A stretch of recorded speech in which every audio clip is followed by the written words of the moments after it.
அடுத்தது கோமி எவ்வளோமா சொன்னோம்? எவ்வளோ தான் சொன்னோம்? 5 லிட்டரு. இங்கே என்ன இருக்குங்க? இந்த கோமி எப்படி இருக்குங்களா? பார்த்தாலே தெரியுதா இல்லைங்களா? ஸ்மெல் பண்ணி பாருங்க லைட்டாக எடுத்துக்காங்க. ஓகே 5 லிட்டரு அதில் ஊற்றுங்க. ஒரு 2 மட்டும் ஊற்றுங்க. அதை எடுங்க, இல்லைன்னா டேரெக்டாக ஊற்றிடுங்க.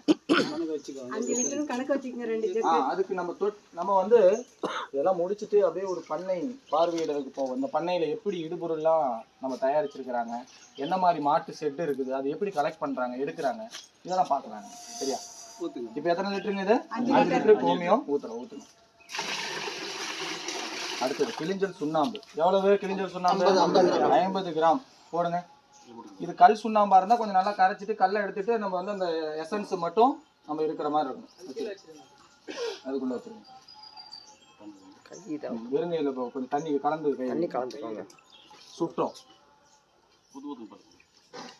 அதான் எது வந்தாலும் நான் பார்த்துக்கிறேன், நீ ஊற்றியா கற்றுக்காமல் இன்னைக்கு விட்றது இல்லையா அப்படின்னு முடிவு எடுத்துட்டாரு அண்ணன். அப்படிதானே? ஊற்று. ஓகே சரி. அடுத்தது என்னவா? வளமான மண்.